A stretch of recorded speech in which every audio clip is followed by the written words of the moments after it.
નમસ્કાર, હું છું ભૂમિત જાની અને તમે જોઈ રહ્યા છો મંતવ્ય ન્યૂઝ. દોડતી ભાગતી જિંદગીમાં ઘણી વખત ઘણા ટૂંકા અને સ્પષ્ટ સમાચારોનું આગવું મહત્વ છે, જેથી સમાચારોને અમે નહીં આપીએ અલગ રંગ, પરંતુ ન્યૂઝને માત્ર ન્યૂઝની ભાષામાં જ પીરસવાનો અમારા આ નવા બુલેટિનમાં અભિગમ છે, જેમાં દેશ અને રાજ્યની ટોપ 10 ખબરને સ્થાન આપવામાં આવશે. તો ચાલો જોઈએ સુપર 20 ન્યૂઝ.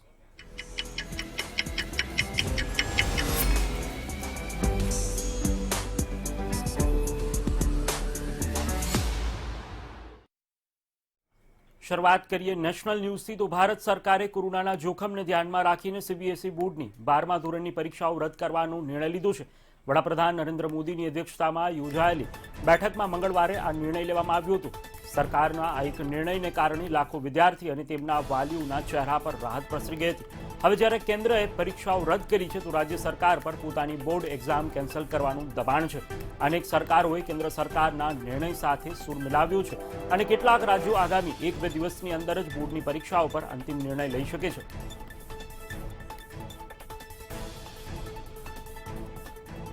યુપી બોર્ડની પરીક્ષાને લઈને પણ રાજ્ય સરકારે આજે કે ગુરુવારે નિર્ણય કરી શકે છે. રાજ્ય સરકાર મંગળવારે કેન્દ્રના નિર્ણયનું સ્વાગત કર્યું હતું અને બાળકોનું સ્વાસ્થ્ય સર્વોપરી છે તેમ કહ્યું હતું. પશ્ચિમ બંગાળ આજે રાજ્ય સરકાર સ્ટેટ બોર્ડની પરીક્ષાની જાહેરાત કરી શકે છે, પરંતુ હજુ પેચ ફસાયેલો છે. હરિયાણાએ કેન્દ્ર સરકારની માફક રાજ્ય સરકારે પણ પોતાના બોર્ડ પરીક્ષાઓ રદ કરી દીધી છે. તો રાજસ્થાનમાં આજે મુખ્યમંત્રી અશોક ગેહલોતની આગેવાનીમાં કેબિનેટની બેઠક યોજાશે, જેમાં કોઈ નિર્ણય લેવામાં આવી શકે છે.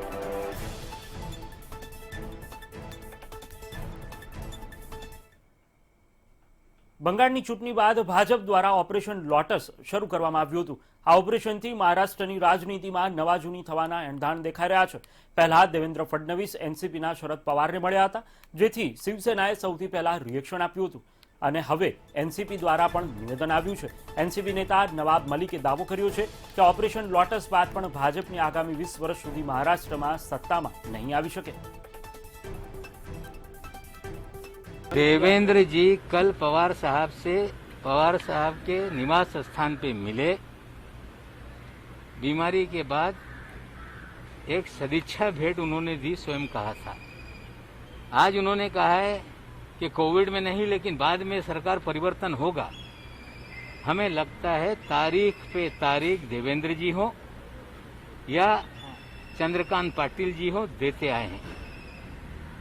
हम उनको इतना ही कहना चाहते हैं कि बंगाल के चुनाव के बाद ऑपरेशन लोटस के ऐलान किया गया था, लेकिन महाराष्ट्र में जब तक तीनों पार्टी एक साथ है कोई भी ऑपरेशन लोटस नहीं हो सकता.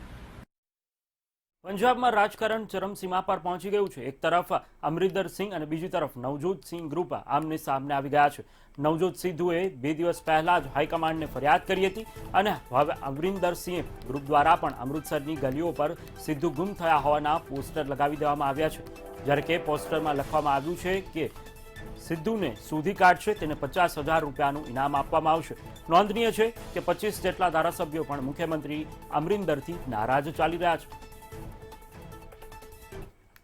ਮੈਨੂੰ ਇੱਕ ਸੰਘਰਸ਼ ਇੱਕ ਕੱਲੀ ਚੀਜ਼ ਦੱਸ ਦਿਓ ਜਿਹੜੀ ਸਰਦਾਰ ਨਵਜੋਤ ਸਿੰਘ ਸਿੱਧੂ ਨੇ ਅੰਮ੍ਰਿਤਸਰ ਦੀ ਜਨਤਾ ਨੂੰ ਮੁੜ ਵਾਪਸ ਦਿੱਤੀ ਹੋਵੇ.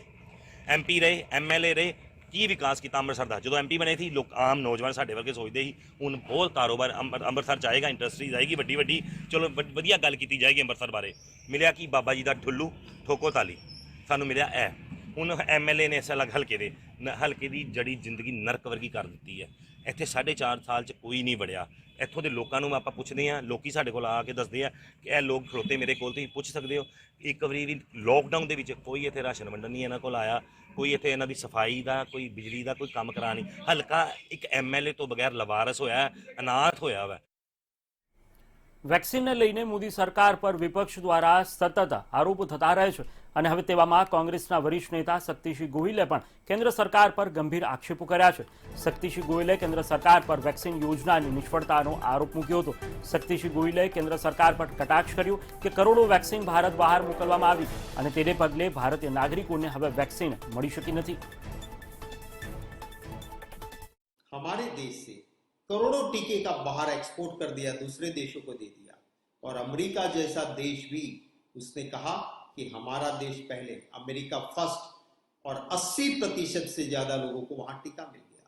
हमारे यहां कहा गया था पहले, क्योंकि चुनाव था बिहार का और जगह का कि पूरा भारत सरकार मुफ्त में टीका देगी, टीका का उत्सव होगा, पर हुआ क्या? वो भी एक जुमला साबित हुआ। आज देश के लोगों को टीके के लिए दर दर की ठोकरें खानी पड़ रही है। राहुल गांधी जी ने कहा था कि इसको जल्द से जल्द टीका की व्यवस्था कीजिए।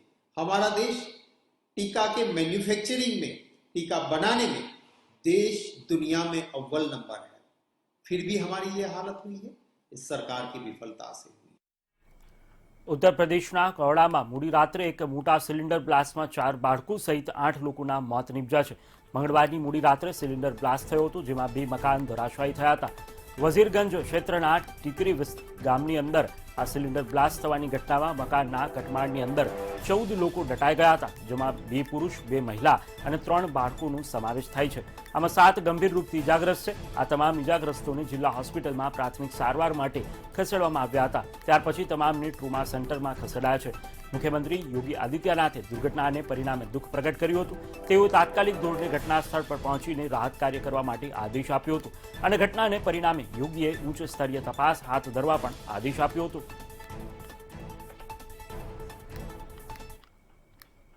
थाना वजीरगंज अंतर्गत ये टिकरी क्षेत्र है, जहां पे डायल 112 पे सूचना प्राप्त हुई कि एक सिलेंडर ब्लास्ट के बाद एक मकान की छत वो गिर गई है। इस सूचना पे तत्काल पुलिस फोर्स के साथ मैं स्वयं यहाँ पहुँचा है, आईजी महोदय भी यहाँ पहुँचे एवं तमाम फोर्स को साथ प्रशासन, पुलिस एवं स्थानीय लोगों की मदद से यहाँ पे राहत बचाव कार्य यहाँ पे शुरू किया गया है। इस राहत बचाव कार्य में अब तक 14 लोगों को निकाल लिया गया है, सभी को अस्पताल भेजा गया है, जिसमें कि 7 लोग सकुशल है, इलाज उनका चल रहा है और बाकी 7 लोगों को मृत घोषित किया गया है। इसमें 2 पुरुष, 2 महिलाएं एवं बाकी बच्चे हैं और अभी भी राहत बचाव कार्य यहाँ मौके पर चल गया है। पूरी टीम हमारी प्रशासन, पुलिस की यहाँ पे कैंप किए हुए हैं, अन्य भी टीमों को बुला लिया गया है और बाकी जितना भी राहत कार्य है वो कंटिन्यू यहाँ पे चलेगा. ઇન્ટરનેશનલ ક્રિકેટ કાઉન્સિલ અને ભારતીય ક્રિકેટ કંટ્રોલ બોર્ડ વચ્ચે મંગળવારે મળેલી બેઠક સમાપ્ત થઈ ગઈ છે. આઈસીસી મિટિંગમાં બીસીસીઆઈને T20 વર્લ્ડ કપની તૈયારીઓની સમીક્ષા માટે 28 જૂન સુધીનો સમય આપ્યો છે. ત્યાં સુધીમાં જો ભારતમાં કોરોનાની સ્થિતિ નહીં સુધરે તો ટુર્નામેન્ટને યુએઈ શિફ્ટ કરી દેવામાં આવશે. જોકે આ દરમિયાન હોસ્ટ કરવાનો અધિકાર બીસીસીઆઈ પાસે જ રહેશે. ફક્ત મેદાને યુએઈનું રહેશે. T20 વર્લ્ડ કપ 18 ઓક્ટોબરથી શરૂ થઈ શકે છે. આ પહેલા આઈપીએલ 2021 સિઝનની બાકીની 31 મેચનું પણ આયોજન થશે. આ મેચ 18-19 સપ્ટેમ્બરથી 10 ઓક્ટોબર સુધી થઈ શકે છે. જોકે હજુ સુધી આ અંગે સત્તાવાર કોઈ જાહેરાત નથી કરવામાં આવી. બુધવારે આઈપીએલને લઈને બીસીસીઆઈ પ્રેસિડેન્ટ સૌરવ ગાંગુલી અને સચિવ જય શાહ અમિરાત ક્રિકેટ બોર્ડની સાથે આ મુદ્દે મીટિંગ કરી શકે છે. આઈસીસીએ યુનાઇટેડ આરબ એમિરેટ્સને પ્લેન બી તરીકે રેડી રાખ્યું છે. યુએઈમાં દુબઈ, શારજા અને આબુધાબીમાં 3 આંતરરાષ્ટ્રીય ક્રિકેટ સ્ટેડિયમ છે. વિશ્વકપ પણ યુએઈમાં યોજાવાની સ્થિતિમાં આઈપીએલની તમામ નોકઆઉટ મેચ અને ફાઇનલ એક જ મેદાન પર યોજાઈ શકે છે. આ સંજોગોમાં એક સ્ટેડિયમ સિવાય અન્ય 2 સ્ટેડિયમ આશરે 15 દિવસ અગાઉ એટલે કે 2-3 ઓક્ટોબર સુધી આઈસીસી યોજી શકે છે.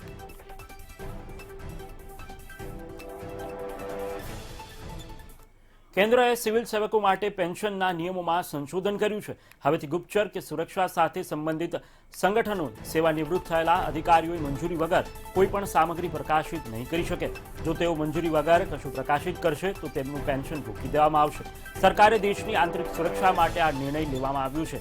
જ્યારે કે નવા સંશોધન પ્રમાણે હવે કોઈપણ સુરક્ષા કે ગુપ્તચર સાથે સંબંધિત સંગઠનના અધિકારીઓએ એક અંડરટેકિંગ આપવું પડશે કે તેઓ સેવામાં હોય ત્યારે કે સેવા નિવૃત્ત બાદ સંગઠન સાથે સંબંધિત કોઈપણ જાણકારી પ્રકાશિત નહીં કરે. કોઈપણ સામગ્રી પ્રકાશિત કરવા માટે તેમને પૂર્વ મંજૂરી લેવી પડશે. સંશોધિત નિયમ પ્રમાણે જો સેવા નિવૃત્ત બાદ અધિકારી મંજૂરી વગર કશું લખશે તો તેનું પેન્શન અટકાવી શકાશે. તેમને કશું લખતા પહેલા મંજૂરી લેવી પડશે. સક્ષમ અધિકારીને આ નિર્ણય લેવાનો અધિકાર હશે કે પ્રકાશન માટે પ્રસ્તાવિત સામગ્રી સંવેદનશીલ છે કે અસંવેદનશીલ છે અને શું તે સંગઠનના ક્ષેત્રાધિકારમાં આવે છે કે નહીં. Intelligence bureau, research and analysis wing, राजस्व गुप्तचर निदेशालय, सेंट्रल इकोनॉमिक इंटेलिजेंस ब्यूरो, प्रवर्तमान निदेशालय, narcotics control bureau, aviation research centre, special frontier force, સીમા સુરક્ષા દળ, કેન્દ્રીય રિઝર્વ પોલીસ બળ અને ઇન્ડો ટિબેટ બોર્ડર પોલીસ, કેન્દ્રીય ઔદ્યોગિક સુરક્ષા બળ, national security guard, Assam rifles, સશસ્ત્ર સીમા બળ, સ્પેશિયલ બ્રાન્ચ આંદમાન અને Nicobar, crime branch CID, CB, Dadra Nagar Haveli, special branch Lakshadweep police, special protection group, સંરક્ષણ સંશોધન અને વિકાસ સંગઠન, બોર્ડર રોડ ડેવલપમેન્ટ બોર્ડ અને ફાઇનાન્શિયલ ઇન્ટેલિજન્સ યુનિટ અને સીબીઆઈની અંદર આ સમાવેશ થશે.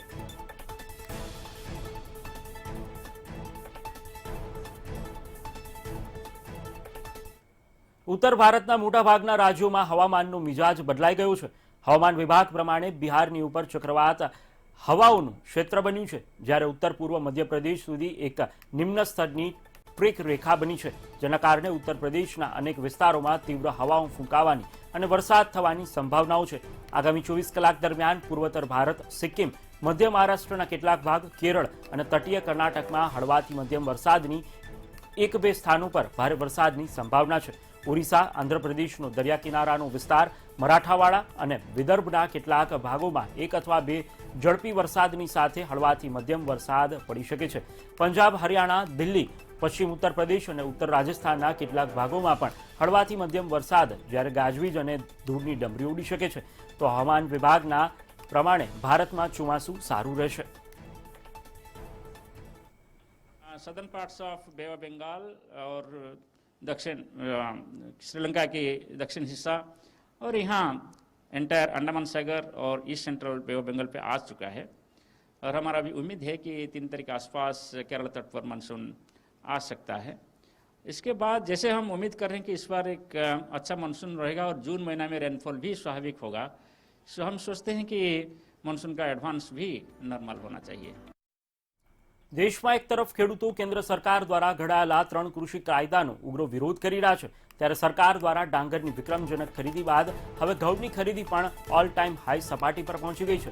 ફૂડ કોર્પોરેશન ઓફ ઇન્ડિયાના તાજેતરના આંકડા અનુસાર ચાલુ રવિ સિઝનમાં 29 મે સુધીમાં સરકાર દ્વારા 405 લાખ મેટ્રિક ટન ખરીદી કરવામાં આવી છે, જે વર્ષ 2020-21ના 390 લાખ મેટ્રિક ટન કરતાં 4% વધુ છે. દેશમાં પહેલીવાર ઘઉંની ખરીદી 400 લાખ મેટ્રિક ટનને પાર કરી ગઈ છે. પંજાબમાં છેલ્લા એક દાયકામાં સૌથી વધુ ઘઉંની ખરીદી કરાઈ છે. ગયા વર્ષે મધ્યપ્રદેશ આ મામલામાં પ્રથમ સ્થાને હતું, જ્યારે પંજાબ અને હરિયાણામાં ગયા વર્ષે 127 લાખ મેટ્રિક ટન ઘઉંની ખરીદી કરવામાં આવી હતી. વર્ષ 2020-21 ખરીફ સિઝન ડાંગરની રેકોર્ડ ખરીદી સરકાર દ્વારા કરાઈ હતી, તો વર્ષ 2019-20ના 773 લાખ મેટ્રિક ટનની સરખામણીમાં વર્ષ 2020-21માં સરકારે ખેડૂતો પાસેથી 789 લાખ મેટ્રિક ટન ડાંગરની ખરીદી કરી હતી. એફસીઆઈના ડેટા અનુસાર સૌથી વધુ ડાંગરની ખરીદી પંજાબમાંથી કરાઈ હતી, ત્યારબાદ તેલંગાના, ઓડિશા, આંધ્રપ્રદેશ, ઉત્તર પ્રદેશ, છત્તીસગઢ અને હરિયાણામાંથી સૌથી વધુ ડાંગરની ખરીદી કરાઈ હતી. ફૂડ કોર્પોરેશન ઓફ ઇન્ડિયાના જણાવ્યા અનુસાર સરકાર પાસે સેન્ટ્રલ પૂલમાં ઘઉં, ડાંગર, ચોખા અને જાડા અનાજનો સંગ્રહ કરવાની ક્ષમતા 1000 લાખ મેટ્રિક ટન છે. એફસીઆઈના આંકડા અનુસાર સરકાર પાસે અત્યારે 525.65 લાખ મેટ્રિક ટન ઘઉં, 304.85 લાખ મેટ્રિક ટન ચોખા, 262.20 લાખ મેટ્રિક ટન ડાંગર અને 60.50 લાખ મેટ્રિક ટન જાડા અનાજનો સ્ટોક છે.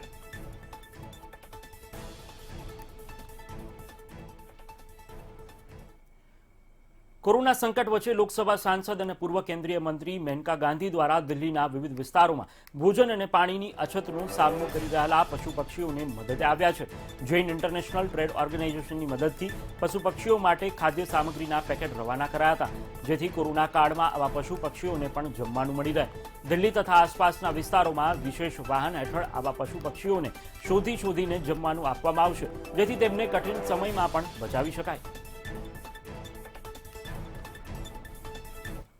जीतू जो है वो एक जैन ऑर्गेनाइजेशन है जो बहुत मशहूर है अपनी दान पुण्य कल्याण के लिए, और शुरू से वो इंसानों के लिए कर रहे थे यहाँ.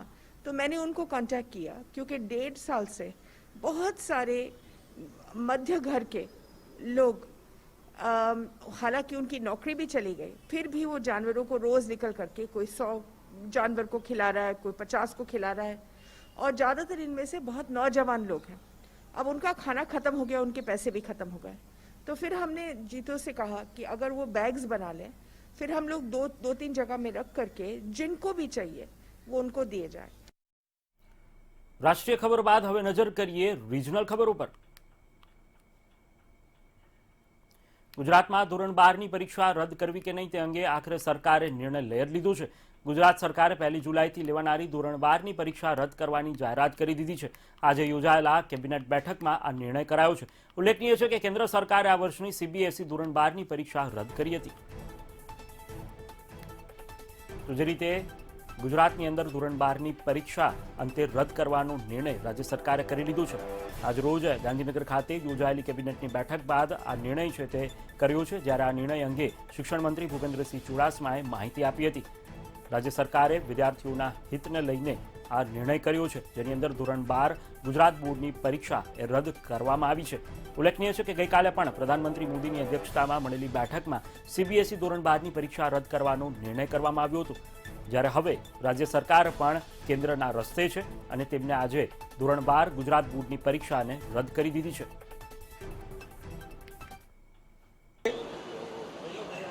માનનીય પ્રધાનમંત્રીશ્રીએ ધોરણ 12ની પરીક્ષા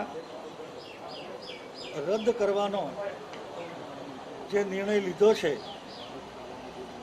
એના અનુસંધાને આજે મળેલી કેબિનેટમાં માનનીય મુખ્યમંત્રીશ્રીના અધ્યક્ષસ્થાને ગઈકાલે માનનીય પ્રધાનમંત્રીશ્રીએ લીધેલા નિર્ણયની ચર્ચા થઈ છે અને ગુજરાત બોર્ડની પરીક્ષા પણ માનનીય પ્રધાનમંત્રીશ્રીએ લીધેલા નિર્ણય અનુસાર ગુજરાત બોર્ડની પરીક્ષા પણ રદ કરવાનો નિર્ણય લેવામાં આવ્યો છે.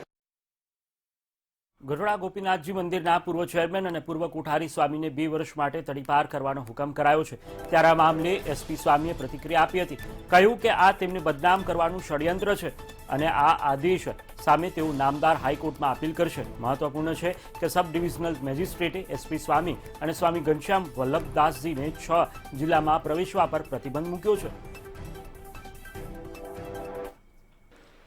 એક્સ પાર્ટી ઓર્ડર કરેલો છે તડીપારનો, જેની અંદર કોઈ પણ એવા અમે કોઈ ગુના કરેલા નથી, એવી અમે કોઈ ભૂલો કરેલી નથી કે સમાજની અંદર અમને તડીપાર કરવા પડે.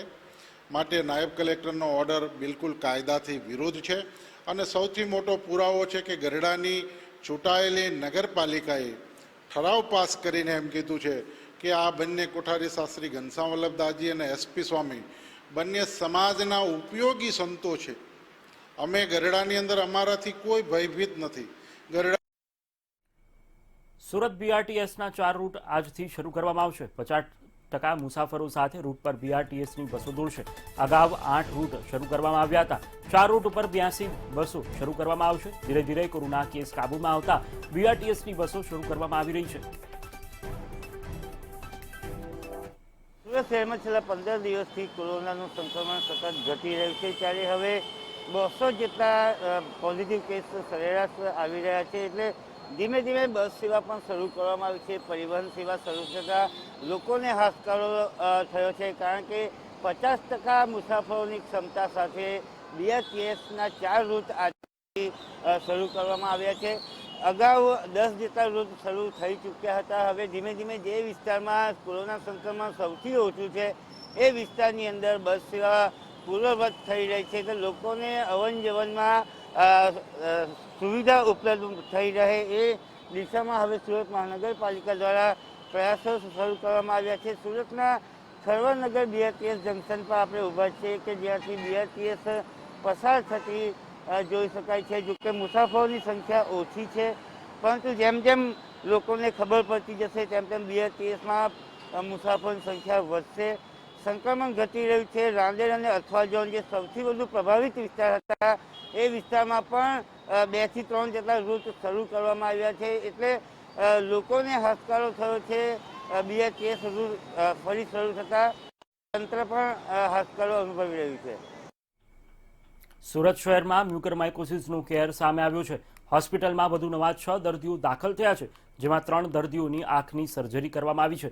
સિવિલ અને સિમેરમાં 190 દર્દીઓ હાલ સારવાર હેઠળ છે, જેમાંથી 13 દર્દીઓની સર્જરી કરવામાં આવી છે.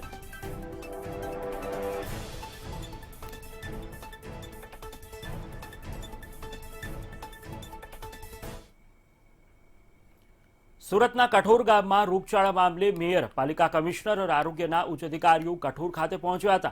પાણીને કારણે ફેલાયેલા રોગચાળાને લઈને એક જ દિવસમાં 50થી વધુ કેસ નોંધાયા છે, જ્યારે કે 6 દર્દીઓના મોત થયા છે, જેને લઈને પાલિકા દ્વારા સહાયની જાહેરાત કરવામાં આવી છે. મૃતક પરિવારને 1 લાખ રૂપિયા આપવામાં આવશે, જ્યારે સારવાર લઈ રહેલા દર્દીઓનો ખર્ચ પાલિકા ઉઠાવશે. સુરતના કઠોર ગામમાં આવેલા વિવેકનગર કોલોનીમાં રોગચાળાનો મામલો સામે આવ્યો, જેમાં પાલિકા દ્વારા સહાયની જાહેરાત પણ કરી દેવામાં આવી છે અને મૃતક પરિવારને 1 લાખ રૂપિયાની સહાય કરવામાં આવશે.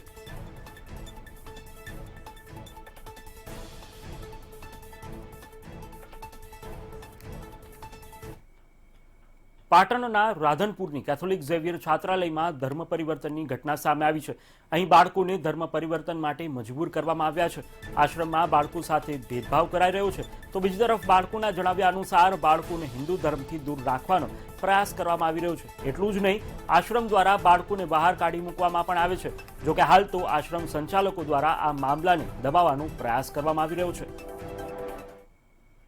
ત્યારે વાલીનું માન સન્માન નહીં. અહીંયા સવારમાં વાલી આવે ત્યારે 5 વાગ્યા સુધી બેસાડી રાખે છે. નાની નાની વાતમાં કાઢી મૂકે છે કે આમ છે ને તેમ છે.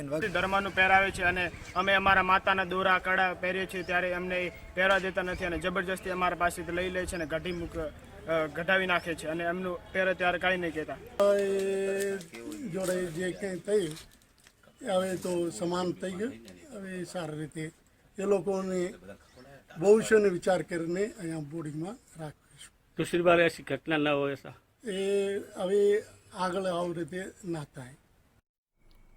પાટણ જિલ્લાના ઉધમનગર ગુડ ગામમાંથી એસઓજી પોલીસે બોગસ ડોક્ટરને ઝડપી પાડ્યો છે.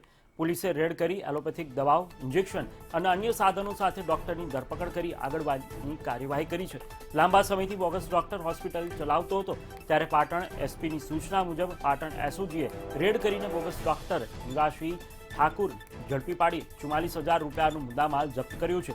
પાટણ જિલ્લાના ઉધમનગર ગુડ ગામની આ ઘટના સામે આવી છે, જ્યાં પોલીસે સપાટો બોલાવ્યો છે. આરોપી ચંદુભાઈ મીઠાભાઈ નિરાશ્રી ઠાકોર, પગુભાઈ નિરાશ્રી ઠાકોરનું મકાન ભાડે રાખી તેમાં એક દવાખાનું ગેરકાયદેસર રીતે ચલાવે છે. તેની પાસે કોઈ પણ જાતની ડિગ્રી નથી, કોઈ પણ અનુભવ નથી. માત્ર આ કોવિડ અને હાલ જે બીમારીનો ગેરફાયદો લેવા માટે પોતે જુદી જુદી દવાઓ પોતાના કબજામાં રાખી અને ગરીબ માણસોને પોતે ડૉક્ટર હોવાનું પ્રસ્થાપિત કરી અને છેતરપિંડી કરી એમને દવાઓ આપતો હતો. જે બોગસ ડૉક્ટરને આજરોજ પંચો રૂબરૂ ત્યાં રેડ કરી અને અટક કરવામાં આવેલો છે. તાવતે વાવાઝોડાથી સાગર ખેડૂતોને થયેલા નુકસાનમાંથી બેઠા કરી પૂર્વવત કરવા સરકાર રાહત પેકેજ જાહેર કર્યું છે. ત્યારે વલસાડ જિલ્લાના માછીમારોનો અભિપ્રાય જાણવાનો મંતવ્ય ન્યૂઝે પ્રયાસ કર્યો હતો. પેકેજ માછીમાર દરિયાસાગર ખેડૂતનું બનાવેલું, એમાંથી 11 રૂપિયા પણ કોઈને મર્યા છે એવું મને લાગતું નથી, અને કોઈને મર્યા હોય તો સરકાર અમને જણાવે એવી મારી વિનંતી છે. ફિશિંગ બોટોમાં પણ બહુ મોટા પાયે નુકસાનો થયું છે અને એના લાખોમાં જાય છે અને ત્યારે તને હજારોની સંખ્યામાં અમને વળતર મળતું હોય અને એ વળતર અમારા સુધી પહોંચતું નથી. તો સરકાર એવો કંઈક બનાવે કે સીધી એના ગ્રાન્ટમાં, એના ખાતામાં જે કંઈ બી નુકસાની નોંધાવે છે એ નુકસાની સીધા ફિશરમેનના ખાતામાં જમા થાય એવી કંઈ યોજના હોવી જોઈએ. પણ વહેલી આવી ગઈ અને માછીમારોનો ધંધો બી નહીં ચાલ્યો. અને એક તો ડીઝલનો ભાવ એટલો બધો વધારો થઈ ગયો કે માછીમારોની તો ટોટલ કમર જ તૂટી ગઈ. અને જે કંઈ અમારે ખલાસી હોય, જે લેબર હોય એને આપવાનું હોય એ તો અમારે પૈસા આપવું જ પડે. અને બીજું મચ્છીનો ભાવ બી ઓછો થઈ ગયો, એટલે માછીમારોને એટલી બધી તકલીફ છે કે અત્યારે આ આવતી સિઝન જે અમારે આવવાની છે એમાં કેવી રીતે જશે બોટ એની બી તકલીફ મુકાઈ જાય એવું છે. એટલે રાજ્ય સરકારે સાગર ખેડૂતો માટે રાહત પેકેજ જાહેર કર્યું છે. ત્યારે જાફરાબાદ અને રાજુલાના સાગર ખેડૂતોએ ખુશીની લાગણી વ્યક્ત કરી હતી.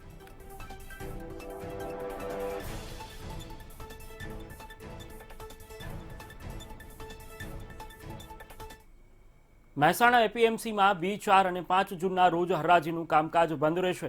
ખેડૂતોના ઉત્પાદન માટે જગ્યા ન હોવાથી માર્કેટયાર્ડ અને વેપારી એસોસિએશન દ્વારા આ નિર્ણય લેવામાં આવ્યો છે, જેને લઈને આવેલા ઉત્પાદનની ગોઠવવાની વ્યવસ્થા કરાશે. જ્યાં સુધી નવી જાહેરાત ન થાય ત્યાં સુધી હરાજી બંધ રહેશે. તેમજ બંધના દિવસે કોઈ ખેડૂતોના માલ તોલવામાં નહીં આવે તેમ જણાવ્યું છે. ભરવાના નિકાલ માટે આજે અને શનિવારે માર્કેટમાં હરાજીનું કામકાજ બંધ રહેશે.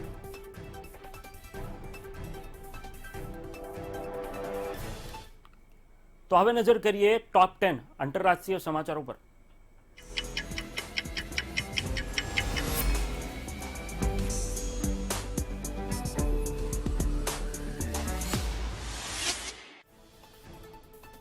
ચીનની બીજી વેક્સિનને ઇમરજન્સી વપરાશની મંજૂરી મળી ગઈ છે. આ વેક્સિન ચીનની સિનોવેક બાયોટેક કંપનીએ બનાવી છે. સિનોવેકને WHOએ પણ અપ્રૂવ કરી છે. અમેરિકાએ દાવો કર્યો છે કે તેમની માંસ પેકિંગ સાથે સંકળાયેલી કંપની JBS પર થયેલો રેન્સમવેર સાયબર એટેક રશિયાથી થયો છે. અમેરિકાના લોસ એન્જલસમાં ફાયરિંગની વધુ એક ઘટના બની છે. આ ઘટનામાં 2 વ્યક્તિના મૃત્યુ થયાના અહેવાલ છે, જ્યારે શૂટરને પણ ઠાર કરાયો હોવાની વિગતો છે. ફાયરિંગનું કારણ હજુ અજાણ્યું છે. ઇઝરાયેલમાં સત્તા માટેની ખેંચતાણ વધુ તીવ્ર બની છે. ઇઝરાયેલના વર્તમાન પ્રધાનમંત્રી બેન્જામિન નેતન્યાહુને સત્તા સ્થાનેથી હટાવવા વિપક્ષોએ ગઠબંધન માટે કવાયત તેજ કરી છે. જોન્સન એન્ડ જોન્સને અમેરિકન સુપ્રીમ કોર્ટે રાહત આપવાનો ઇનકાર કર્યો છે. કંપનીના બેબી પાવડરમાં એસ્બેસ્ટોસનો ઉપયોગ કરીને કેન્સરનો ખતરો ઊભો કરવાના આરોપસર તેમને $2.1 બિલિયન દંડ ફટકારાયો છે. અમેરિકામાં કોરોનાનો કહેર શમી ગયા બાદ હવે મેન્યુફેક્ચરિંગ સેક્ટર પૂરજોશમાં ચાલુ થયું છે. જો કે સૌથી મોટી સમસ્યા રો મટીરિયલ અને શ્રમિકોની અછત છે. તુર્કીમાં ઇસ્તંબુલના દક્ષિણ ભાગમાં સમુદ્રમાં એક અજાયબ પ્રકારની ગંદકીએ મત્સ્ય ઉદ્યોગ અને પર્યટન ઉદ્યોગ માટે નવી ચિંતા જન્માવી છે. મરીન લાઈફને મોટો ખતરો ઊભો થયો છે. લેટિન અમેરિકાના દેશો કોવિડને લીધે સૌથી વધુ પરેશાન થયા છે, ત્યારે વર્લ્ડ બેંકે માંગ કરી છે કે અમેરિકાએ લેટિન અમેરિકન રાષ્ટ્રો માટે રસીનો જથ્થો ઉપલબ્ધ કરાવવો જોઈએ. કોરોનાના સંકટ વચ્ચે પાકિસ્તાને પોતાની એક હોમમેડ વેક્સિન લોન્ચ કરી છે. પાકિસ્તાને આ વેક્સિનનું નામ પાકવેક COVID-19 વેક્સિન રાખ્યું છે. જો કે આ વેક્સિન કેટલી પ્રભાવી છે, દર્દી પર તે કેટલા ટકા અસરકારક રહેશે અને તેની ટ્રાયલનું રિઝલ્ટ શું આવ્યું, આ અંગે કોઈ જાણકારી આપવામાં નથી આવી. ચીનમાં હવે મનુષ્યમાં બર્ડ ફ્લૂનો પહેલો કેસ સામે આવ્યો છે. ચીનના રાષ્ટ્રીય સ્વાસ્થ્ય આયોગે જણાવ્યું છે કે ચીને દેશના પૂર્વીય જિયાંગસુ પ્રાંત ખાતે બર્ડ ફ્લૂના H10N3 સ્ટ્રેન સાથે માનવ સંક્રમણનો પ્રથમ કેસ નોંધાયો છે. ઝેનજિયાંગ શહેરના 41 વર્ષીય વ્યક્તિમાં બર્ડ ફ્લૂનો સ્ટ્રેન મળી આવતા હાલ તેની સારવાર ચાલી રહી છે.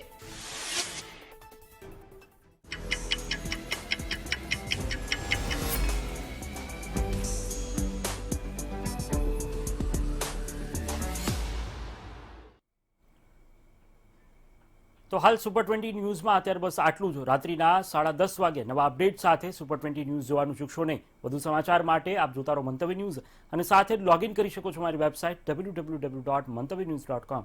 નમસ્કાર.